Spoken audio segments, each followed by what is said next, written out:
निश्चित भगवत प्रसन्नता होगी और भगवान कृपा करके आपको शुद्ध भक्ति प्रदान करेंगे। जी। सचिन सिंधे जी महाराष्ट्र से। राधे राधे से राधे राधे महाराज जी। महाराज जी, मन की आध्यात्मिक एवं वैज्ञानिक परिभाषा क्या है? मन का शरीर में स्थान कहाँ है? विचार तो हमारे दिमाग में आते हैं, फिर भी हम अपना हाथ अपने सीने पर रखते हैं, तो मन कहाँ है? क्या मन ब्रह्मांड से बड़ा है? ये शरीर का जब तक ज्ञान नहीं होगा तब तो कैसे तुम इस बात को समझोगे? स्थूल शरीर में आसक्त चित्त वाले हो तुम। ध्यान दो पहले। एक है स्थूल शरीर जिसे आप जागृत अवस्था में जानते हैं। यही जब सूक्ष्म शरीर शयन करने की स्थिति में जाता है तो स्थूल शरीर का भान खत्म हो जाता है। आपका एक शरीर सैया में सोया हुआ है, आपको ज्ञान नहीं रहता, और उस समय यदि इंद्रियां सुसुप्ति में लीन हुई और मन केवल बचा रहा तो स्वप्न का वो स्वरूप रच देता है, और उस समय एक नवीन शरीर होता है स्वाप्निक, जिसमें दुख और सुख का बराबर वैसे ही बोध होता है जैसे स्थूल शरीर में। फिर जब मन लीन हो जाता है सुषुप्ति में, तब गाढ़ सुषुप्ति अवस्था होती है, लेकिन मुझे पता ही नहीं चला 5-6 घंटे सो गए। फिर उस सुषुप्ति अवस्था में जो मुझे पता नहीं चला मैं 5 घंटे सो गया, वो जो बोध कराता है वो आत्मस्वरूप होता है, और जिसको स्वभावगत बोध होता है वो कारण शरीर होता है, जो सूक्ष्म शरीर में अहम प्रधान, अंतःकरण में मैं धर्म से प्रधान है। ये स्थूल शरीर आप जो देख रहे हैं पंचभूतों से रचित है, सप्त धातुएं इसमें भरी हुई हैं।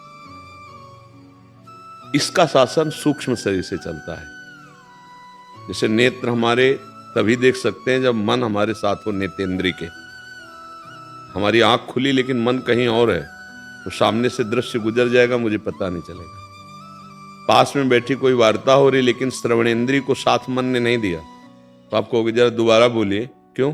बोले मेरा मन कहीं और था, अब मैं आपकी बात सुनूंगा। मतलब इंद्रियां वही कर सकती हैं जो मन करवाता है, मन वही कर सकता है जो बुद्धि करवाती है।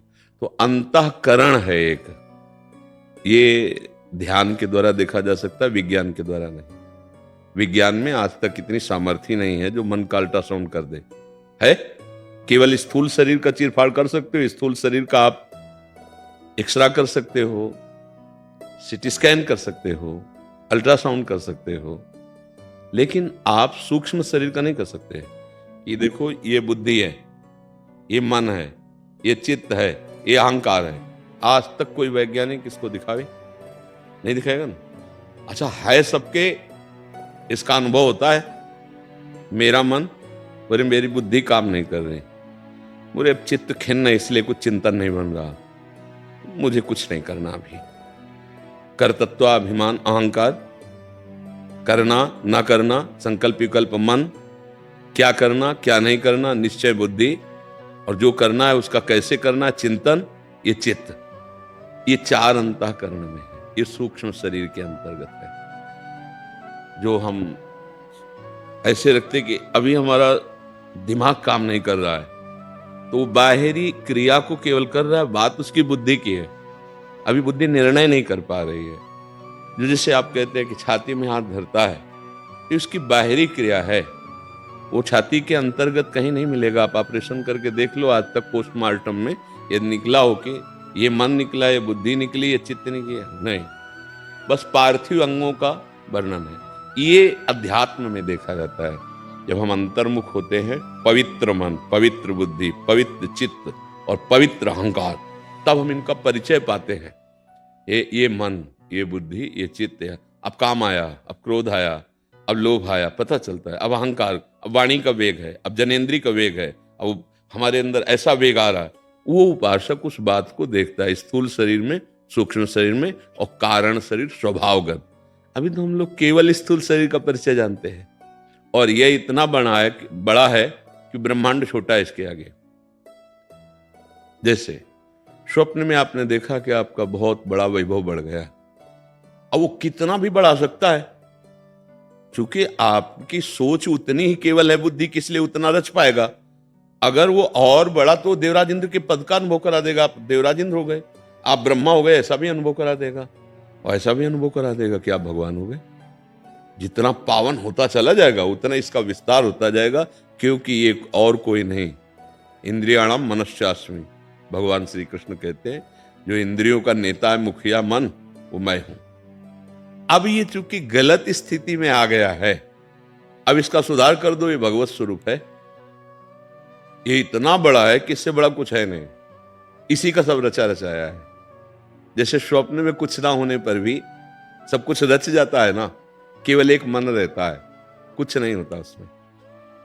ऐसे जब आप जागृत अवस्था में आए तब स्वप्न झूठा नजर आया ना, जागृत अवस्था में जब आए तभी क्या स्वप्न में आपको झूठा नजर आ रहा था क्या? कुछ भी झूठा नजर नहीं आ रहा था। जब आप जगे तब आपको लगा। ऐसे ही जब आपको ज्ञान होगा, शुद्ध ज्ञान, तो ये शरीर आप नहीं है, बिल्कुल नहीं, 100 में 100% नहीं। मतलब ऐसा हो कि 80% नहीं, 20% है, 100 के 100% आप ये शरीर नहीं है। आपका सूक्ष्म शरीर जो मन, बुद्धि, चित्त, अहंकार, 5 ज्ञानेंद्रियां, 5 कर्मेंद्रियां और कारण शरीर, सतोगुण, रजोगुण, तमोगुण जनित स्वभाव, आप ये कुछ नहीं। आप इनके दृष्टा हैं, आप इनके जानने वाले हैं। पर भूल हो गई कि हम दृष्टा न रहकर बन गए, स्वीकार कर लिए। अब हम स्थूल शरीर हो गए, सूक्ष्म शरीर। अब हम ये नहीं मानते कि मेरा मन, कहने को आता है मेरा मन, लेकिन वो मैं ही मन बना हुआ हूं।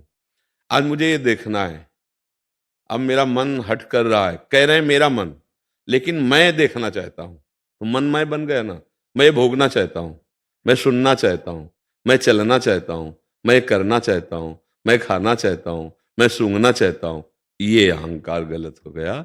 ये हो रहा है इंद्रियों से, मन से, और इसको हम मैं में जोड़ लिए, शरीर को मैं में जोड़ लिए, स्वभाव को मैं। देखो मेरे स्वभाव में बर्दाश्त नहीं होगा, मेरा ऐसा स्वभाव नहीं है, मैं तीनों में अहम जुड़ने के कारण निर्मल आप मलिन को पकड़ने के कारण मलिन हो गए।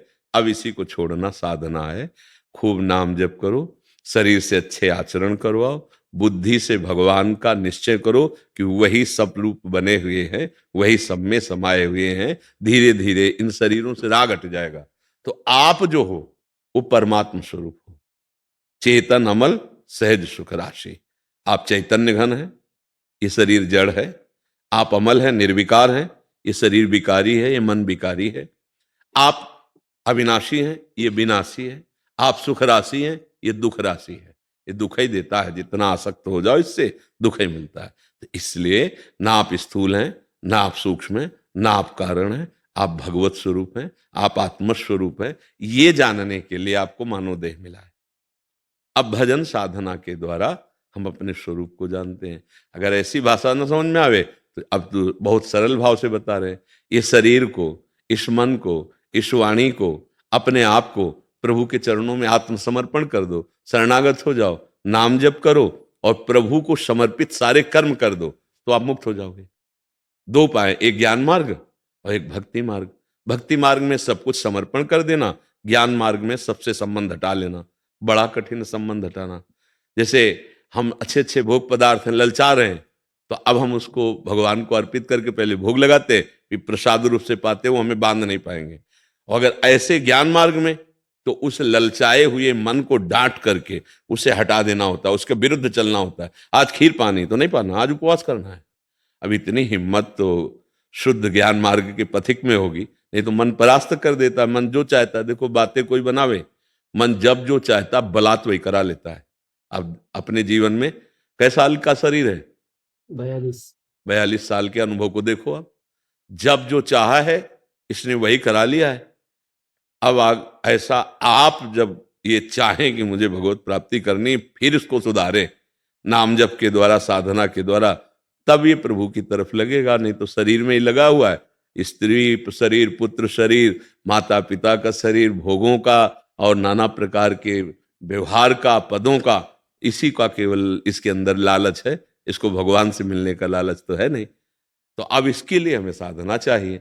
और इसी में फिर होता है कि अरे यार हम तो गृहस्थी में हैं, भजन और साधन तो केवल बाबा जियों का है, ना कोई यहाँ गृहस्थ है ना कोई विरक्त है, सब भगवान का अंश है। भगवान की प्राप्ति के लिए हमें मानवदेह मिली, भगवत प्राप्त होकर खूब गृहस्थी का संस्कार जो है धर्म पूर्वक करो, कोई परेशानी नहीं।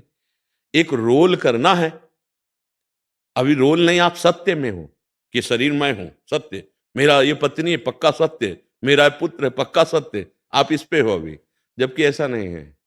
आपको एक अभिनय मिला है, पति का अभिनय मिला है, पुत्र का अभिनय मिला है, पिता का अभिनय मिला है, जो धर्म रूपी कर्तव्य कर्म कहा जाता है, वो अभिनय है। ना आपका कोई पुत्र है, ना आप किसी के पिता हो। सच्ची मानिए, आप भगवत स्वरूप हो, आपके सामने जो भी हो सब भगवत स्वरूप है। ये माना हुआ संबंध मिटाना होगा अंदर से, और व्यवहार पक्का वैसे ही करना है। देखो जनक जी महाराज को, ज्ञानियों के गुरु हैं, पूरा धनुष यज्ञ का आप विवरण पढ़कर देखिए। एक पिता की तरह विलाप करते हैं कि यदि मैं जानता ऐसा कि कोई अजगों का खंडन करने वाला पैदा ही नहीं हुआ, तो मैं कभी ऐसा प्रण नहीं लेता, मेरी जान की कुंवारी रह जाएगी। और अश्रु प्रवाह कर रहे हैं। देखो क्या है, और हैं कौन? सुखदेव जी जैसे महापरमहंस के गुरु हैं जनक जी। क्या उनको ज्ञान नहीं है? पर अब जो पिता का कर्तव्य मिला है वो ठीक वैसे, राजा का कर्तव्य ठीक वैसे, पति का कर्तव्य ठीक वैसे कर रहे हैं। बस यही कर रहा है। अभी हम कर्तव्य कर्म को कर्तव्य मानकर नहीं कर रहे, अभी अहंकार से प्रेरित होकर कर रहे हैं। ये मेरी पत्नी है, मेरा पुत्र है, ये और ये है किसी के नहीं। मान लो 42 वर्ष पहले आप कहाँ थे, आपको पता नहीं था। आपका कौन कौन था, आपको पता नहीं था। ऐसे ही प्लस और 42 जोड़ लो, इससे ज्यादा शरीर तो रहने हैं नहीं, कलयुगी शरीर है। फिर कहाँ जाओगे? फिर ये सब भूल जाओगे, ये शरीर भूल जाओगे, इस शरीर के संबंधियों को भूल जाओगे। फिर एक नई योनि मिली, फिर एक नया संबंध बना। ऐसे अनंत जन्मों से हम भटक रहे हैं। अब सुधार कर लो। मन को सच्चिदानंद प्रभु के नाम में लगा दो, तन को अच्छे कार्यों में लगा दो, दूसरों को सुख देने वाले कार्य, अपने कर्तव्य कर्म को भगवान को समर्पित कर दो। वो शुद्ध ज्ञान हृदय में देंगे और